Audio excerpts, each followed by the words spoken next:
Hi everyone. So I wanted to respond to your enthusiasm for my first video and discuss the next unit a little bit. Primarily, I'm going to be talking about The Awakening, which was such a different experience reading in quarantine, right? I'm not going to address as much the other texts, but let me just say briefly that what you're moving into now is some very classic feminist parables of what it means to try to turn attention from social roles to a sense of self. Um, I'm having you read The Yellow Wallpaper, always a text much shorter than I remember it because it has such a huge place in the history of feminist literature. The Yellow Wallpaper is a parable of a total mental breakdown based on someone with hysteria at the time would have been sent to a sort of place for a cure, and the cure means taking away all stimulation, no writing, no engagement with anybody. It's a rest cure, which surprisingly enough, drove women crazy into complete and utter hysteria. In this case, that character is postpartum, so it very much taps into this transitional role that women were supposed to do to becoming mothers and servicing society, and that is not a transition that this particular woman is willing to take. I don't want to spoil the story for you, but things are going to disintegrate quickly. And it's very much about being trapped in a certain social role and trying to strip away sort of layers that created that role to see what's left. What can emerge when you take off the wallpaper and let the woman out of domestic space? So that's the classic parable that you will be reading. I thought it would be fun to counterpose that text of 1892 with Virginia Woolf's A Room of One's Own. So you'll be looking at that next week. And that is, of course, a sort of major feminist statement of the modernist era about how women need, in order to be able to write and express themselves, they need space in which to do so. They need space and quiet. I thought it'd be fun to put that plea along with these other texts, which look at rooms in a different way as more of an incarcerating space. Since you just finished Harriet Jacobs, where she spends a very long time, 7 years, in a tiny little garret, sort of percolating a new sense of a free self and what that would be and how that can be achieved. Of course, for her, it's also her mother's self, which makes her freedom particularly urgent. Having read that, I thought you would be thinking deeply about space. And certainly in times of quarantine, I'm sure that everyone's thinking about space and social life and how we negotiate those boundaries between a sense of self and being a social being. So that's why I put this unit together. Another kind of interesting thing about The Awakening is that you're looking at Southern womanhood. And of course, I've already recommended to you Hazel Carby's work called Reconstructing Womanhood. It's a very smart work, and it's about the way that white womanhood and Black womanhood were counterposed to one another and constructed in radically different but dialogic ways. So whereas white women were seen as pure, Black women were seen as impure, as more sexual, and white women were seen as not at all sexual. There's a counter sort of dialogue that Carby talks about where women who were white and mothers were seen as glorified beings, and women who were Black and mothers were seen as breeders in the 19th century. So with these kind of lineages that we've inherited, I thought it'd be fun to look at Kate Chopin. So what you have here is a woman who is trying to sort of, like in The Yellow Wallpaper, she's trying to strip off social roles that seem to define who she is and see what's left once you sort of peel those layers off. This is taking place in Louisiana, so you have some Spanish, French, and African-American influence in here. She's in a kind of mixed environment where she doesn't understand everything going on. She's from a different culture. She's from Kentucky. She's from a Protestant tradition. She's in the middle of a Catholic tradition. The place that she's in she experiences as a kind of awakening. It's very sensual. She's in the Grand Isle at the beginning, which is a place full of vacationing women, and they're all really different kinds of women. And she's sort of within this cast of characters trying to see where she fits in. Madame Ratignolle is very important here, and she is what you would call a mother woman. She is the type of woman who lives for her children, who plans in the summer to make their little booties for the winter. And Edna Pontellier cannot understand that at all. She's much more interested in trying to look within and birth herself as a kind of soul, right? Originally, the subtitle to this book was called A Solitary Soul, which taps into a long history of women trying to deal with a divine tradition and look for themselves as an individual soul rather than being defined completely by the world and completely socially and materially. You'll notice at one point she starts reading Emerson. Emerson is the classic example. He's a transcendentalist, right? And his theory is that we all have a very radical individual relationship with the divine and with the universe. And our sort of responsibility to become all we can be is to kind of go out into nature, go out into the world all by ourselves, and become a kind of circulating part of a larger good. And that has nothing to do with your family or your children or your social status, but it is your own individual relationship with God and the universe that creates your idea of soul. So here you have a woman grasping to understand what that might be. And the big debate then is whether she gets there or not. I don't want to spoil the end of the work, but let's just say big debate about the ending of the novel and how this goes. The ending is similar to the Yellow Wallpaper, so I expect you'll have a lot to say about how the two kind of work in tandem. Both of them are fin de siècle texts, which means turn of the century. They both sort of participate in a kind of decadence, symbols of deterioration in society as industrialization occurs. Part of why Edna Pontellier is so oppressed here is because she's a status symbol of Mr. Pontellier and his business. Of course, what you have there is the separation of the domestic space and the public space, which happens after industrialization. And she's not incredibly fulfilled with being his kind of cultural capital. So she's in the Grand Isle with other women. Mademoiselle Reisz is an example of a kind of proto-lesbian character, and she is very self-determined. She is an artist. She's very devoted to her craft. Edna's kind of in between, right? She's not a Mademoiselle Reisz. She's not a Madame Ratignolle. She's definitely not Madame Lebrun, who's a business owner. She is sort of in between all these things. She's often represented as a kind of animal, waking up sort of anew to see what herself might be. She just can't really articulate what that self might be. And she winds up wrapping these awakenings around a kind of sensual relationship with men. You have Robert Lebrun, and then you have another guy later. The question then becomes, how important are those men? Or does she not have a language to figure out her soul without sort of looking at these they're kind of players really, but without looking at them as possible sites of affairs. She starts to rebel against her husband, refuses to go to bed with him. She starts rebelling against being a mother woman. She's kind of not as interested in her children as she should be, right? She starts rejecting her calling day. She goes out on Tuesdays instead of staying home and receiving her callers. She finally decides to leave her house and find her own space, a room of her own. She calls it the Pigeon House.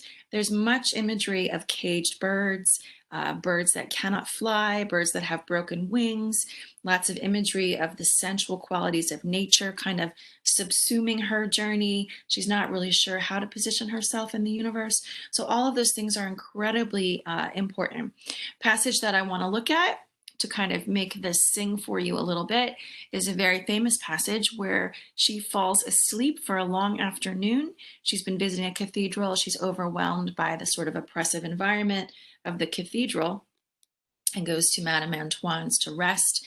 And it's almost a kind of fairy tale scene where she falls asleep in this kind of fluffy white bed and wakes anew and sort of checks out her own body, takes off her layers of social garments, starts checking out her arms, letting her hair down, and starts kind of experiencing herself from the ground up, if you will, with absolutely no distractions. I typed it out for you. Let me share my screen.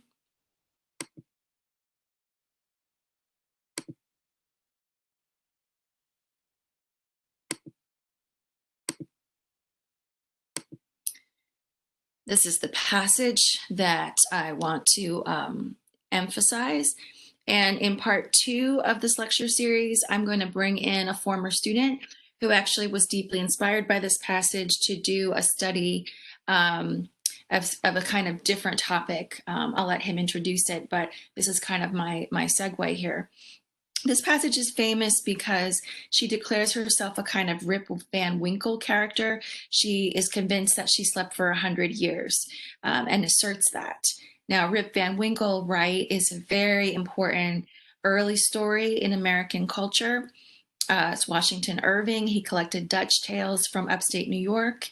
And they were kind of the first instance of quote unquote American literature that sort of declared itself to be different from European literature. So here, as a woman, the author is sort of contextualizing Edna's journey with the idea that could she be a Rip Van Winkle? The story of Rip Van Winkle is that this older man falls asleep in this enchanted woods and he misses the revolution. The revolution happens.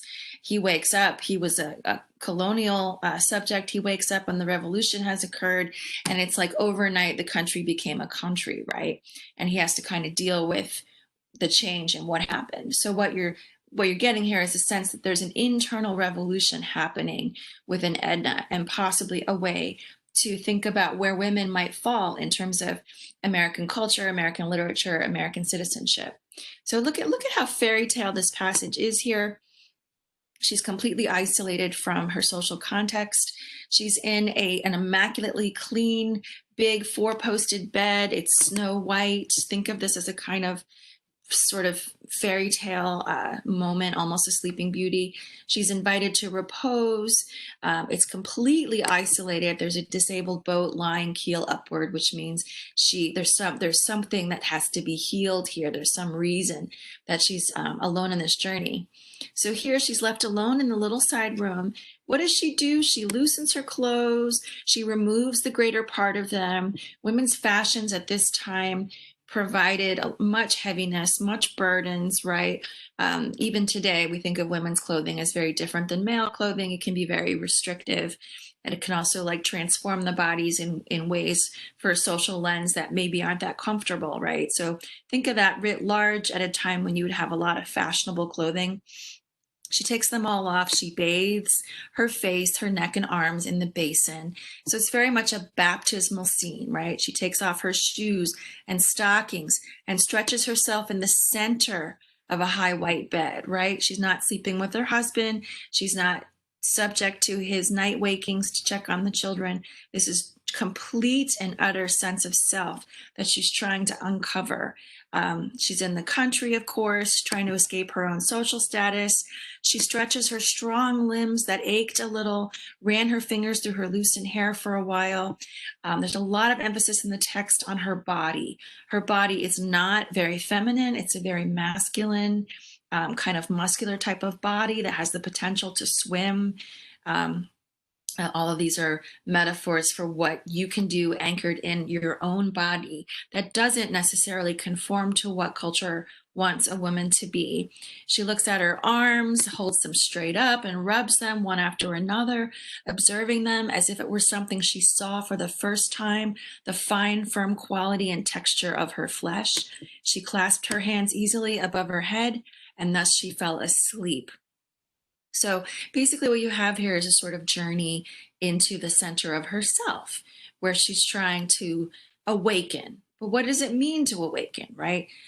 Here, you don't need to read this whole second part, but what's important is that all the discourse happening around her, the animals, the men, French voices that she doesn't understand incredibly well, they kind of become the sonorous, rhythmic, or ritual sort of background where she can think about who she is in contrast to all this kind of background chatter. She does that a lot. She often drops to sleep and then wakes up and everything around her kind of swirls into an almost ritual space for her own baptisms and reawakenings, which kind of penetrate and permeate the text continually. The sea in particular, the sea is associated with a mother's body, and then Madame Ratignolle, of course, is pregnant throughout the text, so her body's getting bigger. So there's a lot of sense of these sort of overwhelming nature images of women, and Edna's trying to figure out sort of where she fits in. So the voices are all hushed here, and she's washing herself in a basin between the windows, right? So this is very much an inner Emersonian spiritual moment of baptism. Madame Antoine has laid out clean towels. She's put powder out for her. There's a little distorted mirror hung on the wall. Mirror moments are always really symbolic in women's literature. What do you see in the mirror? Is it a distorted lens? Is it something you recognize or not? Here it's a distorted mirror, which would give the sense that she cannot see herself properly, really. But there's an improvement. Her eyes are bright. She's wide awake. She completes her toilette and walks into the adjoining room. And suddenly she's very, very hungry. People talk about this passage as a kind of birth. In fact, there's this kind of arc where Madame Ratignolle is pregnant, delivers a child at the end, and Edna is gestating and delivering herself, possibly into the sea as a kind of womb space as we go along. So here you'll just see she's very, very hungry. There's a crusty brown loaf and a bottle of wine beside her plate, laid beside just her. So it's not only a baptism, but it's also a birth where she emerges extremely hungry. And she embraces an appetite here. Edna bit a piece from the brown loaf, tearing it with her strong white teeth, poured some wine into the glass and drank it down. These are important. There's a lot of bacchanalian moments throughout the awakening where she's sort of seizing her appetites and descending into some kind of a sensual, decadent kind of existence, which you decide may or may not be a true awakening for a solitary soul. It's, again, not clear if she gets there. She goes out of the doors. She finds fruit, right? This is sort of an inverted Garden of Eden moment. She throws the fruit at Robert. His face breaks out into sort of happy illumination that she's up, and this is where she declares the Rip Van Winkle. How many years have I slept? The whole island seems changed. A new race of beings must have sprung up, leaving only you and me as past relics. He says, you've slept precisely 100 years, and I was left here to guard your slumbers. And for 100 years, I've been out under the shed reading a book. The only evil I couldn't prevent was to keep a broiled fowl from drying up. If it has turned to stone, still will I eat it, said Edna, right? Very, very big deal for a woman to declare enthusiasm for her appetite, right? If you think of this as a kind of biblical moment, female appetite's usually dangerous, picking fruit, being curious, tearing off a hunk of bread. These are very unfeminine moments where she's expressing her desire, and will do so more and more. Her desire does get wrapped up into men, and then I'll be asking you as we go along what you think about that. All right, let me stop sharing. Stop sharing my screen. Okay, and I'm back. I won't keep you more than that. There will be a part 2 of this where a former student is going to talk about work that he did that came out of this highly sensual awakening passage. But as we close, I do want to let you know that this is a new era of literature. This literature is modern.